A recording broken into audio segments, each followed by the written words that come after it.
Okay like 1.5 month எதுவுமே பண்ண முடியாது. அப்படி பேசும்போது டக்குனு ஓகே ஓகே ஓகே ரொம்ப பெரிய விஷயங்கள நீங்க ரொம்ப சிம்பிளான வேர்ட்ஸ் போட்டு நீங்க சாதாரணமா முடிச்சிடுறீங்க. எனக்கு ஒரு 4 months பிஃபோர் வந்து ஒரு சின்னதா வந்து கால் அடிபட்டுச்சு. 1.5 months வந்து எனக்கு நடக்க கூடாதுன்னு சொன்னாங்க. அதுவே வந்து என்ன ரொம்ப உடைச்சு போட்டுருச்சு. லைக் 1.5 month எதுவுமே பண்ண முடியாது. அப்படி அது எப்படி சார் ரொம்ப பாசிட்டிவ்? அந்த டைம்ல உங்களோட வீடியோஸ் தான் வந்து ஜாஸ்தி நான் பார்ப்பேன். எனக்கு தெரியல பேசும்போது டக்குனு ஓகே ஓகே ஓகே அது எப்படி எப்பவுமே வந்து அந்த ஒரு விஷயத்தை ஹோல்ட் பண்ண முடியும்ன்றது எனக்கு தெரியல. உங்க வீடியோஸ் தான் நான் பார்ப்பேன் அந்த கான்ஃபிடன்ஸ். ஸோ ஒரு பூஸ்டா இருக்கட்டும், ஒரு கான்ஃபிடன்ஸ் பாயிண்ட் நீங்க சொல்லணும். நான் என்ன சொன்னா சார், நம்ம லைஃப்பில் நம்ம ஒரு சின்ன பகுதி தான். இந்த உலகத்தோட ஹிஸ்ட்ரியை கம்பேர் பண்ணிங்கன்னா நமக்கு முன்னாடி பல பில்லியன் மனிதர்கள் வாழ்ந்து லைஃப்பில் என்ன ஆச்சு நம்ம மூதாதையர்கள் நமக்கு தெரியாது. பல விஷயங்களை தாண்டி நம்ம ஜேர்னின்றது ஒரு கொசுவோட ரொம்ப சின்னதான ஒரு சின்ன டாட் தான் நம்ம.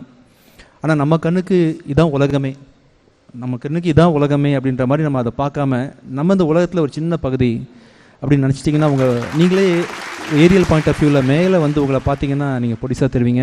உங்களை விட உங்கள் கவலைகள் உங்கள் பிரச்சனைகள் எல்லாம் ரொம்ப பொடிசாக தெரியும். அப்புறம் இன்றைக்கி இருக்குல்ல நம்மளோட 2 கை 2 கால் கண் ஒரு லைஃபு இன்னும் ஒரு 20 வருஷம் நம்ம சுற்றி உள்ள நிறைய நல்ல விஷயங்கள் எல்லாத்தையும் பேஸ் பண்ணி அதை க்ளோஸில் வச்சு பார்த்தீங்கன்னா மற்ற விஷயங்கள் எல்லாமே தள்ளி போயிடும். நம்ம கையில் இருக்கக்கூடிய நிறைய விஷயங்கள் இருக்குல்ல அதை வச்சு பார்த்தீங்கன்னா தள்ளி போயிடும்.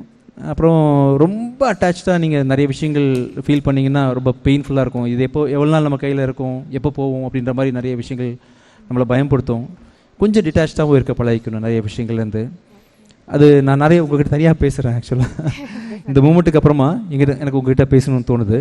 நம்ம ஸ்பெண்ட் பண்ணுவோம் டைமை நிறைய விஷயம். எக்ஸ்ட்ரீம்லி சாரி, ஒரு நல்ல மொமெண்ட்டை வந்து நான் லைட்டா ஸ்பாயில் பண்ண மாதிரி ஆயிடுச்சு. நீங்கள் உங்களுக்குள்ளேயே தான் விதைச்சிக்கணும் இந்த பாசிட்டிவிட்டியை. 4 பேரை வந்து எதிர்பார்க்க வேண்டாம். ஒரு கோயில்லையோ குளத்துலையோ ஃப்ரெண்ட்ஸ் மத்தியிலையோ குடும்பத்திலேருந்து எங்கேருந்துமே அதை எடுத்துக்காமல் நீங்கள் நல்லா யோசிச்சு பார்த்தா போதும். நம்ம வந்து எதுக்குமே டைம் ஸ்பெண்ட் பண்ணுறோம். ஃபில்முக்கு போகிறோம், சாப்பிட்றதுக்கு ஸ்பெண்ட் பண்ணுறோம், ட்ரெஸ் எடுக்க ஸ்பெண்ட் பண்ணுறோம், எல்லாத்துக்கும் ஸ்பெண்ட் பண்ணுற டைம் வந்து நமக்குன்னு தனியாக யோசிக்கிறதுக்குன்னு செலவு பண்ணுறதில்ல. ஏன் அப்படின்ற கேள்வியை நீங்கள் எல்லா இடத்துலையும் கேட்கணும். எல்லா இடத்துலையும் ஏன்னு கேட்டிங்கன்னா இனிஷியலாக ஒரு குழப்பமாக இருக்கும். ஆக்சுவலாக ஒரு வாரம் குழப்பம் இருக்கும், ஒரு மாதம் குழப்பம் இருக்கும். அந்த ஏனுக்கான ஆன்சர் கண்டிப்பாக வந்துகிட்டே இருக்கும். நீங்கள் எதை தேடி போகிறீங்களோ அது கண்டிப்பாக வந்துடும் லைஃப்பில். அது வந்து ஒரு சயின்ஸ் தான், யூனிவர்சல்லாக. அது நீங்கள் எதை, ஃபார் எக்ஸாம்பிள் நான் சொல்கிறேன் இல்லை, எனக்கு மியூசிக் கூட தெரியாது சுத்தமாக. மியூசிக் டேரக்டர் ஆகணுன்ற பிளைண்டான ஒரு ஃபெய்த்து தேவை. ஆயிட்டேன். அங்கேருந்து நடிக்கணும்னு நினச்சேன், நடிக்கவும் தெரியாது, ஆயிட்டேன். இப்போ திடீர்னு போன பிச்சைக்காரன் 2 நான் டைரக்ட் பண்ணுற கேப்பபிலிட்டி எனக்கு கிடையாது. நான் டைரக்ட் பண்ணுன்ற ஐடியாவும் எனக்கு இல்லை, ஆள் கிடைக்கல. சரி நானே பண்ணிடலாம், நல்லா சின்சியராக பண்ணணுன்னு அப்ரோச் பண்ணேன், ஆயிட்டேன் அப்படின்ற மாதிரி.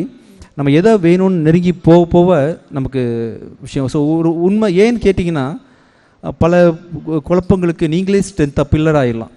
4 பேர் எதிர்பார்க்கும் போது தான் பிரச்சனையே. நம்ம தான் அப்படின்னு முடிவு பண்ணி நீங்கள் ஏன்னு கேட்க ஆரம்பிச்சிங்கன்னா இனிஷியலாக கொஞ்சம் குழப்பம் இருக்கும். எதையும் யார்கிட்டையும் தேடாதீங்க, எல்லாம் உங்ககிட்டயே இருக்குது. உலகமே நீங்கள் தான். ஸோ ஆன்சர் எல்லாம் உங்ககிட்டே இருக்குது. கடைசி வரைக்கும் நமக்குள்ளே இருப்போம். அப்படின்றதுனால ஏன்னு கேளுங்க. அப்புறம் லைஃப்பில் நம்ம மட்டும் தனியாக இல்லை, நம்மளை மாதிரி ஒவ்வொருத்தருக்கும் 1000 பிரச்சனைகள் இருக்குன்றதை நீங்கள் புரிஞ்சுக்கிட்டிங்கன்னா போதும்.